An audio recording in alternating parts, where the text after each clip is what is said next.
Hello, welcome back. This is our second video regarding buttons. Now, in our first video, I showed you how to create a button. Here, you see that 3 buttons have been created, and as a little demonstration, we can see that when we hover over, we have a different state, and when I click on the first button, you can see that we have the down state, and what has happened is that the timeline or the playhead has moved along the timeline to a specific spot to show this image. If I click on button 2, it moves to a different part, and if I click on button 3, we have it there. So we have an interactive animation, and that's what we're going to look to do today. So how do we start? Well, you'll need the simple button to pages file, and what we have here are 2 layers, button and content. Now, on the content layer, if I was to move my playhead along to this specific point on frame 5, we see this image. On frame 15 we see this, and on frame 25 we have that. So in order to basically get the playhead to move, we need to have some coding put into this presentation. However, before that, we need to go and create our button symbol. Now, if you know how to do that, then you can pause my video and have a go yourself, or you can follow along. So with our button, what we're going to do is this. We're going to click on the stroke, and we're not going to have a stroke. And we're going to click on the fill, and I'm going to go back to my red color. I'm going to go and get my oval tool, hold my shift button down, and there is my symbol. Get the selection tool, lasso it, go to modify, convert to symbol. We'll call it button. We make sure it's on a button, and we click OK. So if we go to the library, here is our button symbol. Now, what we need to do, we need to click inside here, double click, and that brings us to where we can see these various states. So I'm going to right click in here, and I'm going to insert a keyframe, and I'm going to go and change the color, and you can change it to whatever you like. So I'm going here, I'm going to go again, insert keyframe. I'm going to choose another color, something like this. Oh no, maybe this. And I'm going to move it slightly just so we can see it move.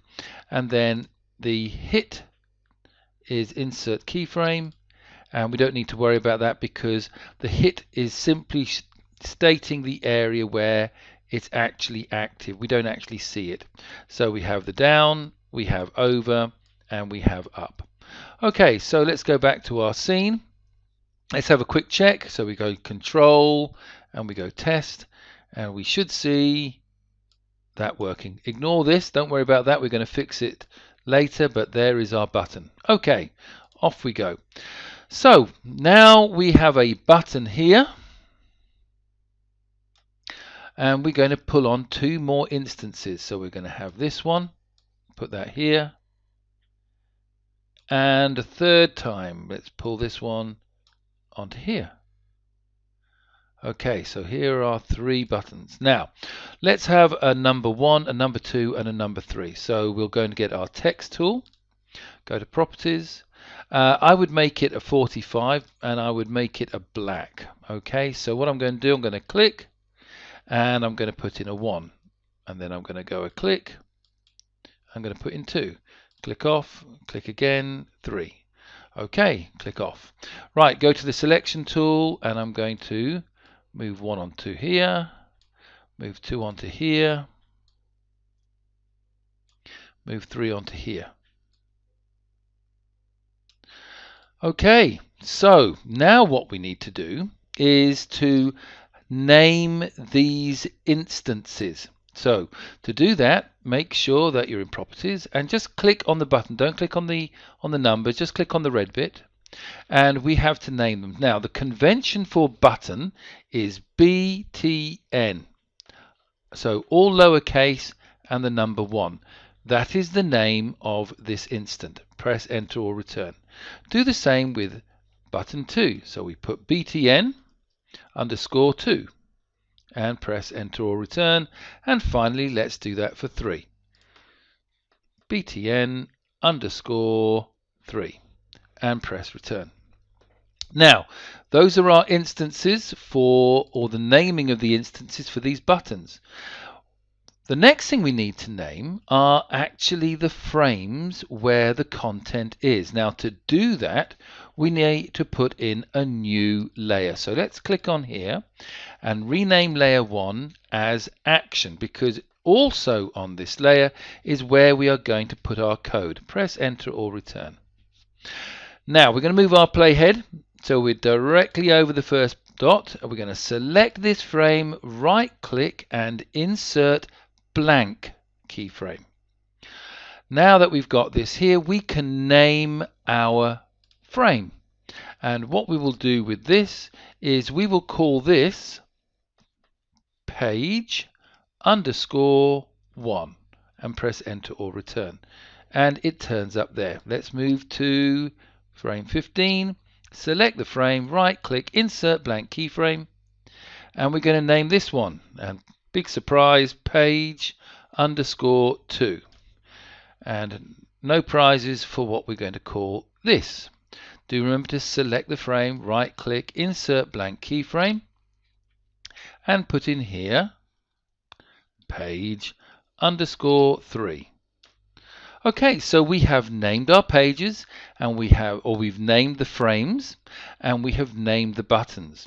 So we're going to move our playhead back, because this is where all the magic happens on frame 1.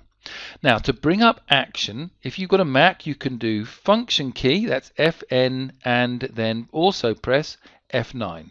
So you bring up the action panel. If you can't do that, then it's easy enough. You simply go to Window and Actions. Do make sure that your code, which you're going to write, is on the actions here. Okay, so what we need to do is this. First of all, type in the word stop. Open brackets, close brackets, semicolon. Okay, so what we have here is when we start the animation, we're telling the computer, right, playhead, stop on frame 1 and don't do anything else. Right, next one.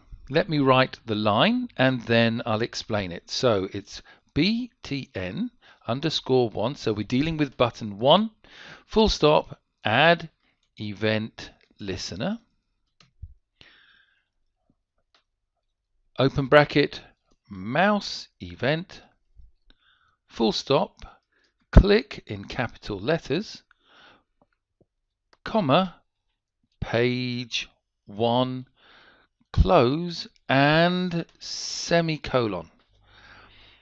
Okay, so here's our first bit of action script. We're dealing with button 1. Now, all the buttons, if you could imagine, are listening. They're listening all the time, and button 1 is listening for a mouse event. It's actually listening for it to be clicked.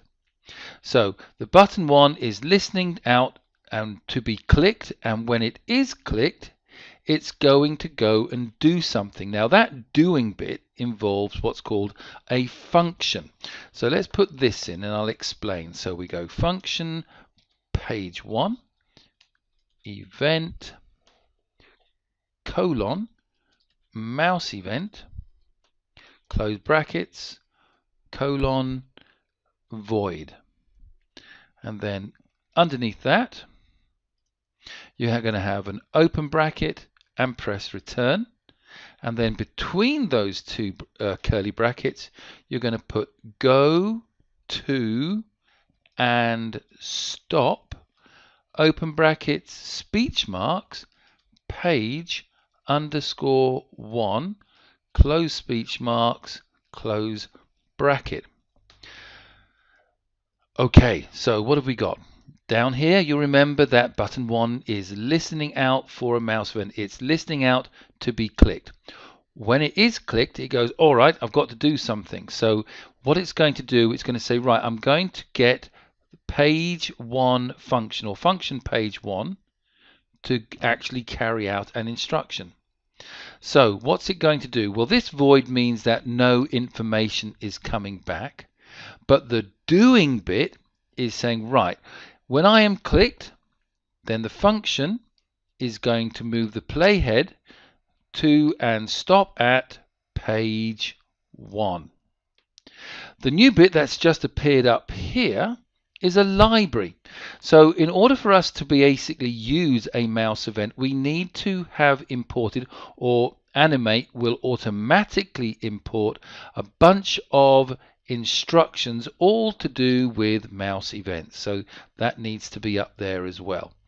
So now, once we've made some code, it's really important to go and check. So what am I looking for? Well, I am looking to, when it starts, for me to not to see that pentagon shape with all the pages going by. I'm expecting to see it blank. And when I click on button 1, I'm expecting to see page 1. So let's see. So we're going to go Control, Test. Okay, so that's good. We're not seeing anything flashing by here, which is a good thing. And the reason for that is because the playhead is here. It's on page 1, so there's nothing to see.